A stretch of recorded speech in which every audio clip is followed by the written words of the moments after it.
Welcome back. अब जिक्र करेंगे उस सियासी जमात का जिसके लीडर्स कहते हैं कि हवाओं का रुख अभी हमारी तरफ है, हम ही पावर में आने वाले। एक नैरेटिव बिल्ड किया जा रहा है, लेकिन बात कर रहे हैं हम मुस्लिम लीग नून की। और नवाज शरीफ साहब का जो नैरेटिव है वो कितनी तेजी से बदला है तो हम सब जानते ही हैं। पहले वोट को इज्जत दो, फिर एहतसाब का अमल पे शहबाज शरीफ साहब लंदन पहुंचे, फिर सॉफ्टवेयर अपडेट।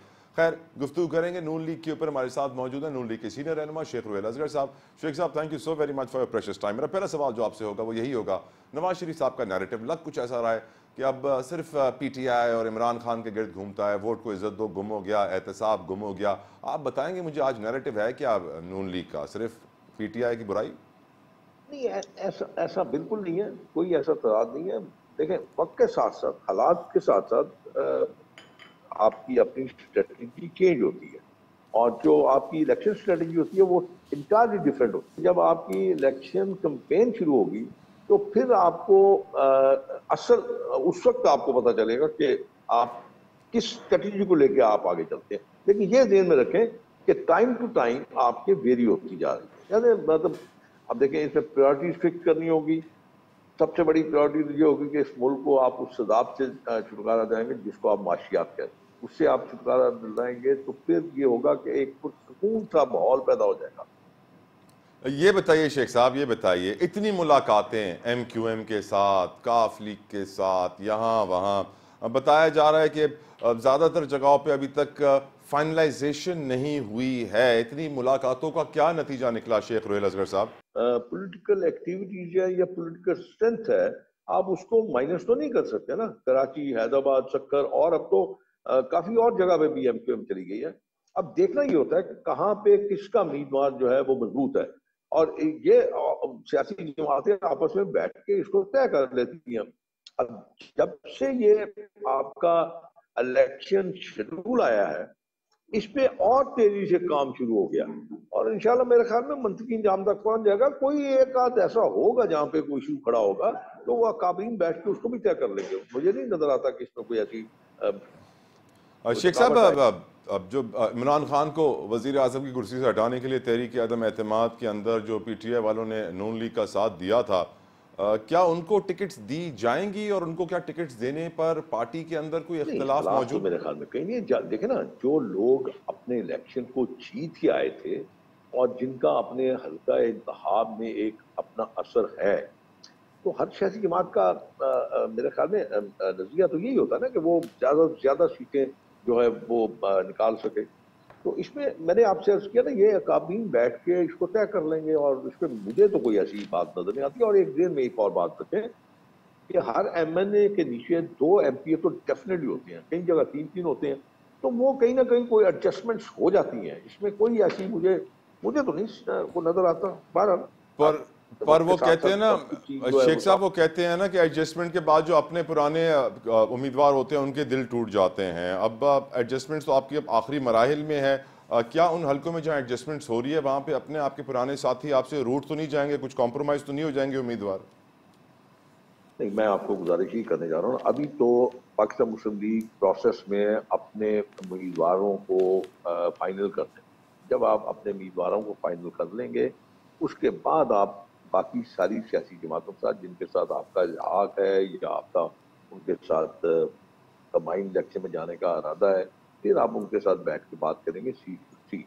अगर कोई अपनी सीट का तगादा करता है तो वहां पे ये देखना होगा कि वहां से कौन सा उम्मीदवार जीत के आया था या किस उम्मीदवार की वहां पे पॉलिटिकल स्ट्रेंथ ज्यादा है, तो वो उस पर तय कर दिया जाएगा। मैं तो इस वक्त किसी ऐसी पोजीशन में नहीं हूँ कि मैं यहाँ बैठ के कोई अदाद शुमार आपके सामने पेश कर सकूँ, लेकिन मेरा अपना ख्याल है कि इन चीजों को एमिकेबली सेटल कर दिया जाएगा। 16 माह की सर जो PDM की हुकूमत में जिसमें आपके पार्टी के senior leader prime minister Shehbaz Sharif थे, उस वक्त तो पीपल्स पार्टी बुरी नहीं लगती थी, आज बहुत बुरी लग रही है। क्यों बढ़ गई इतनी तलखियां ये हुजूर? मैं बहुत पहले से कह रहा था कि बिलावल साहब क्योंकि नौजवान हैं, उनका जज्बात बड़े हैं, जज्बा बड़ा जवान है। मैं तो पहले भी अक्सर और पेशतर कहता रहता हूँ कि आपको अल्फाज अदा करने से पहले अल्फाज का चुनाव बेहतर कर लेना चाहिए, ताकि तल्खियां ना बढ़े, गलतफहमियां ना बढ़े। अब वो जमाना नहीं है कि आप बात करेंगे और अगला जवाब नहीं देगा, आप एक बात करेंगे अगला 10 जवाब देगा। तो शुरुआत कर दी बिलावल साहब ने, कभी कोई मशवरा देना शुरू कर दिया, कभी कोई मशवरा देना शुरू कर दिया।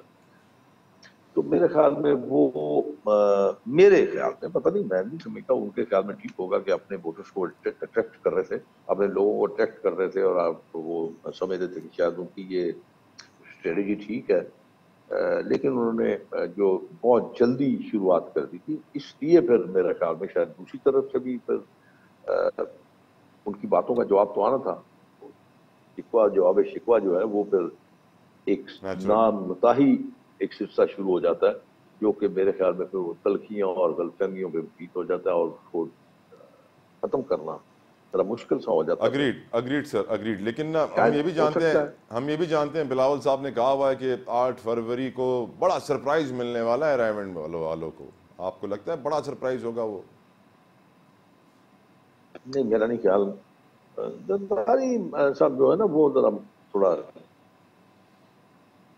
तजर्बाकार हैं, उन्होंने तकलीफें देखी हैं, बर्दाश्त की हैं, तो उनको समझ है कि कौन सी बात किस वक्त करनी है।